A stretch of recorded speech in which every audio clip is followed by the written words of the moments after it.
Hey y'all, welcome back.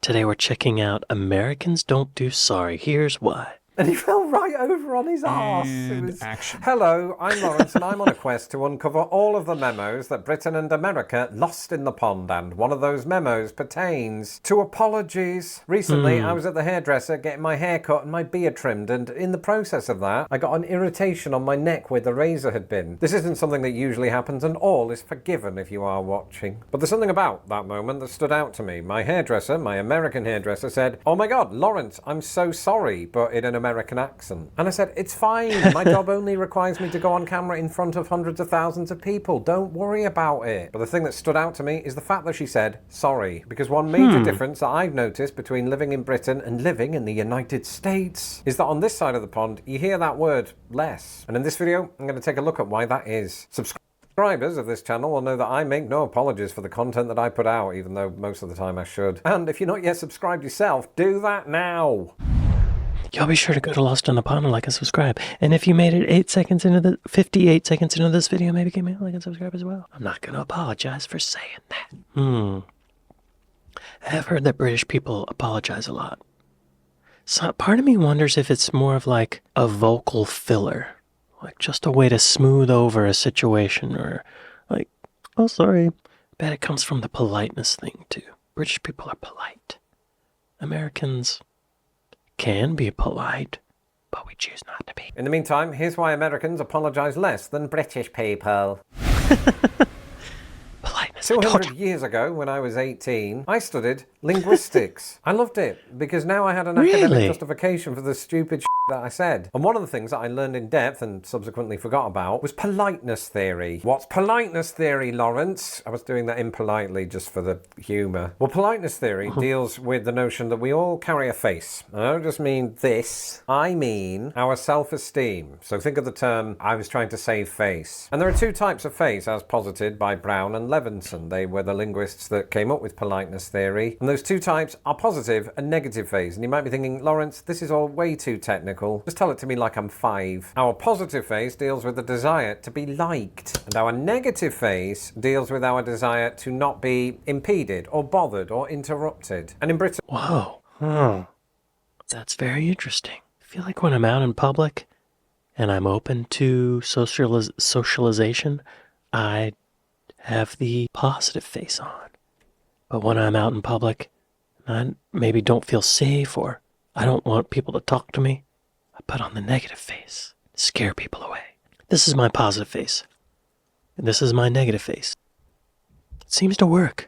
Deals with our desire to not be impeded or bothered or interrupted. And in Britain, we tend to prioritise our negative face. In other words, we do our best not to impose on others. This is why you'll often hear British people say things like, "I don't mean to be a pain, love, but could I borrow your umbrella?" You know, that could impede the other person because they might need that umbrella because they live in Britain. And so British people go in there with that verbal acknowledgement that they might be impeding them, putting them out, by using phrases like, "I don't mean to be a pain." It's apologetic language before you've even really committed anything worth apologising for. Well, yeah. You can be apologetic without even saying, "I apologize" or "I'm sorry." I don't mean to be a pain, love, but can I borrow your umbrella? Can I use your home as my office? Can I use your car? Sometimes go out of our way to commit a face-threatening act against a person's positive face, their desire to be liked, by using insulting language toward even our friends. "Stephen, you big twat, how are you doing?" This isn't something that happens very often in America. But that's not to say that Brits never try to save positive face. Like, "I'm sorry, mate, but that was bang out of order." In other words, that's a not very delicate attempt to save the other person's face, because while you are telling them that their actions were wrong, you're starting it with that softening word, sorry. Now, obviously, in this circumstance, it can be perceived as a sarcastic sorry or a redundant sorry. Right. Americans, on the other hand, would not do that. I don't think I've ever heard an American start a sentence, "I'm sorry, but," unless they are genuinely apologetic. I think that's the big difference, is that we have all manner of contexts in which we can use the word sorry in Britain that don't necessarily connect with the notion of an apology, whereas in America, the word sorry, believe it or not, is usually reserved for apologies. What a novel idea. Okay, that's interesting. That kind of touches on what I was thinking. Saying sorry as a vocal filler. It's like even if you don't really mean you're sorry, you say it, but just because it's part of the learned language, right? You just, It's just what people say. It doesn't mean you're actually apologizing. Okay. This is interesting. I'm learning. America, the word sorry, believe it or not, is usually reserved for apologies. What a novel idea. Maybe. Or at least an intent to make you believe they're sorry. Doesn't mean that Americans won't insert other similar phrases that might offset that kind of attack to the positive face. You often hear Americans say, with all due respect, you're an asshole. At least that's the Americans I speak to. But the American priority is really toward positive face, the desire to be liked. Whereas avoiding crossing that line into imposing on your negative face is not such a big deal here. I mean, I've said this before, you could be walking down the street and somebody says hi because they're trying to be nice. But in Britain, this is less common just due to that cultural belief that we don't infringe on people's privacy or privacy even if they are out in public. And this crossed my mind earlier when I was just scrolling through YouTube Shorts and an old Harry Enfield sketch came up. Harry Enfield is a comedian in Britain who had a comedy show, and in a sketch that was called something like Americans visiting a British restaurant. I've seen that. They walk in, these Americans just waving at everyone in the restaurant saying, hey, good morning, how are you? An American wouldn't actually do that, or at least I don't think so. But it was just sort of playing up that stereotype that Americans will talk to anybody, sometimes without that regard to imposing on the negative face, because culturally they just don't have that as much here. Another good example is I'll be walking down the street with my wife, and if she sees a woman who's wearing a pair of heels that she likes, she says, give me those heels now. No, she doesn't do that. She says, oh my God, I love those shoes, but in an American accent. And the woman, who is American, responds back with, thank you, I got them at JCPenney for 30% off. And that's it, that's the conversation, and they just go their merry way. I must say, I don't think American blokes tend to do that. No, I've seen women do it, but I don't think I've ever seen a guy do it. Not often. Why not? Why is that? Because it's a machismo thing. Like, I don't care about clothes. That's it, that's the conversation, and they just go their merry way. I must say, I don't think American blokes tend to do that. Excuse me, I love your tool belt, mate. Where'd you get? Never mind. Yeah. As a British man living in America, I've spent years uncovering the subtle and sometimes not so subtle differences between our two countries. And if there's one thing that I've learned, it's that whether you're in Britain or the US, one thing remains constant. The internet is watching you. Yep, every time you browse the web, there's a... Lawrence. Make that money, Lawrence. Get that money. NordVPN, call me. Why don't you call me?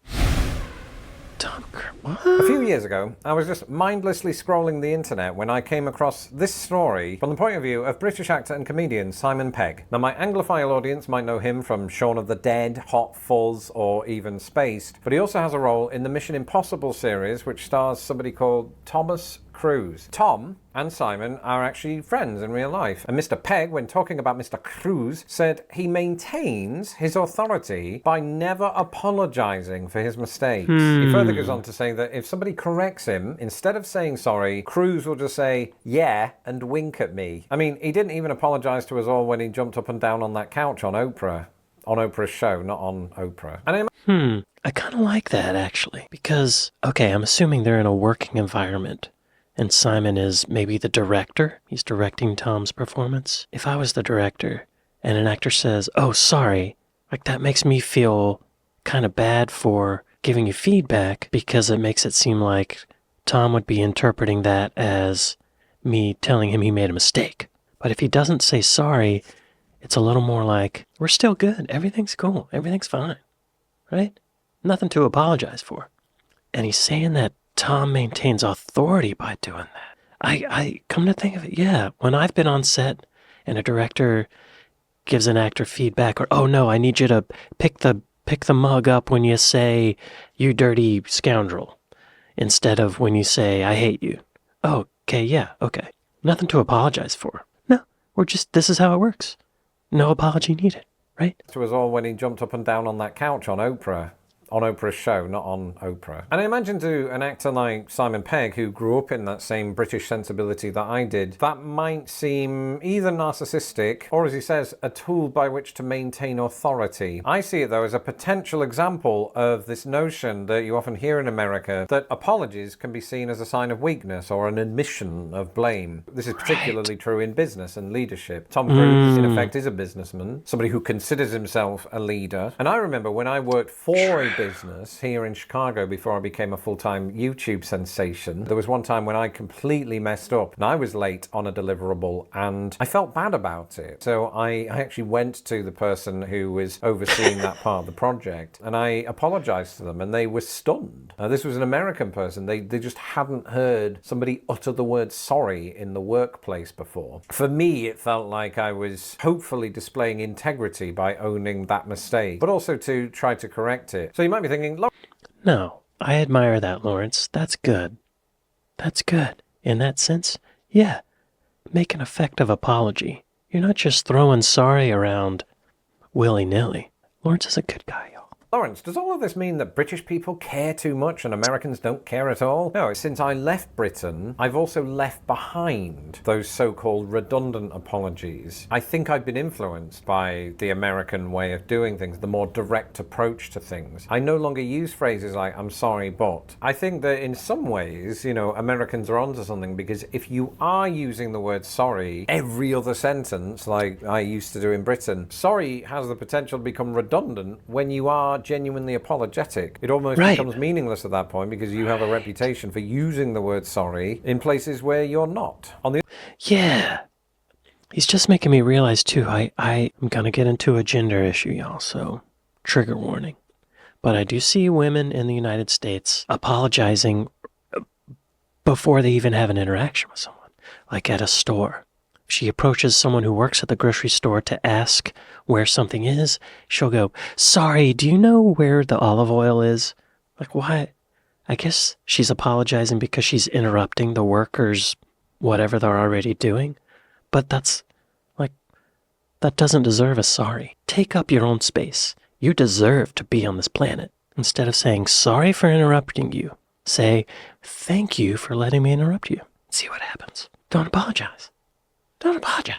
At that point because you have a reputation for using the word sorry in places where you're not. On the other hand, do I think that apologizing shows weakness? No, I think it shows strength. In fact, that's what this colleague said to me. It takes a lot to admit that you have weaknesses, to say it out loud, because most of us, I don't know that we're actually capable of it. I mean, I'll be honest, most of the time I'm not capable of it. When you have 700 odd thousand subscribers, it goes to your head, and so you don't feel like you need to apologize much, and I've just realized that's why Tom Cruise is the way he is. Hang on.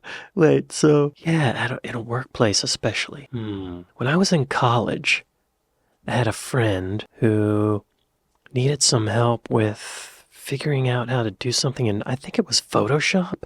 He didn't know how to use it. I went over to his place and I showed him how to do things. And I noticed whenever he would try something and I would say, oh no, it's actually...